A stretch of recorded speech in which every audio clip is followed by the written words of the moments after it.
Hey Pooley, we're Team 5, we're Idiosync, Colin, Eric, Nino, and then we also have Gabby and Veronica who are recording. And these are our questions that we're answering for you. Number 1, what are the strengths and weaknesses of your company? I'll take it from here for the first question. So I think the main strength of our company is that we had a strategy from the beginning, and we followed it all the way through. So we sort of didn't succumb to the early temptation of the fact that we weren't making as much money as we thought, because we sort of knew that by undercutting the market and really going after market share, we would sacrifice early profitability for sort of later long-term success. So I think that really helped us. I feel like maybe as a weakness, our main thing was that we were losing money, but also like Eric said, we also kind of count that as a strength. We saw that although we didn't have as much profitability, that we were still competing with the rest of the market. So that was definitely something that it kind of fit along with our strategy, even though it could have been seen maybe as a weakness in the beginning part of the game. Really more just a short-term limitation than anything, I'd say. Yep. How did you apply core marketing concepts during the simulation? So one of the main concepts that we really applied was STP, or segmented targeting and positioning. And kind of starting with that for segmenting, the game really segmented the markets for us. They had the Workhorse, the Mercedes, and the Traveler market. And we personally as a team decided to start off with the Workhorse market. We felt that it was best to target a lower kind of income market, and that was best with our strategy to undercut everything. From there, once we had a strong hold in the Workhorse market and had a majority market share, we then decided to expand to the Traveler and then to the Mercedes markets, which kind of goes into our targeting strategies.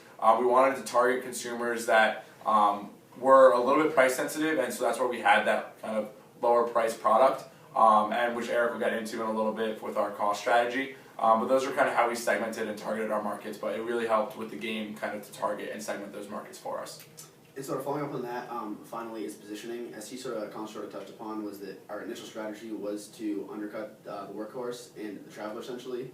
As the game went on, we sort of started to shift our position essentially, and we slowly eased our way into every market in the world. Started with Shanghai, went into Paris, went into Sao Paulo, and then finally Chicago by the last quarter. We also decided to go into all 3 markets: the Mercedes, the Traveler, and the Workhorse by the last quarter as well, which I think was the most aggressive strategy and was really what pushed us through in the end. Have pretty much as broad of an audience as possible to start computers through.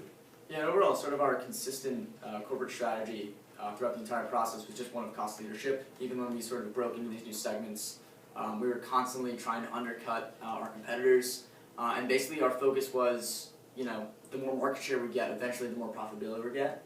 We weren't really worried about our margins as much. We were just worried about, getting as much market share as possible, and we figured that the best way to do that was through cost leadership in all 3 segments.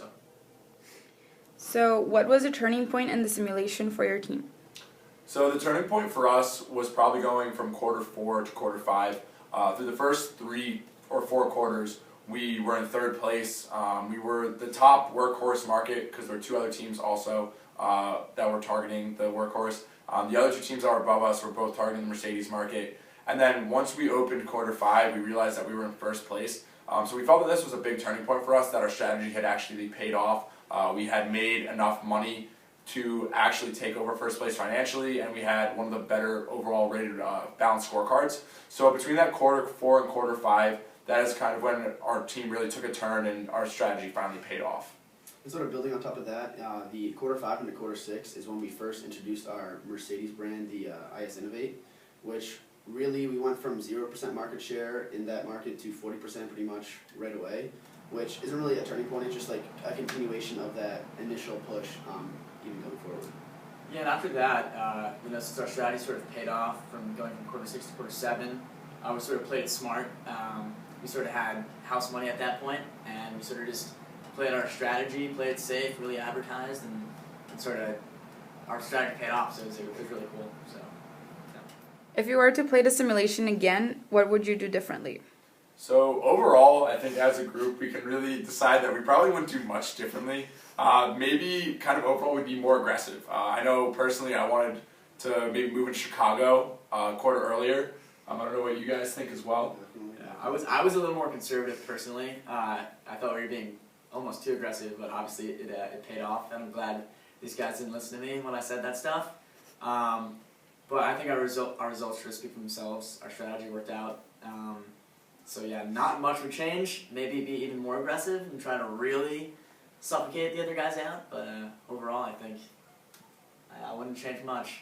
I concur. It's fair.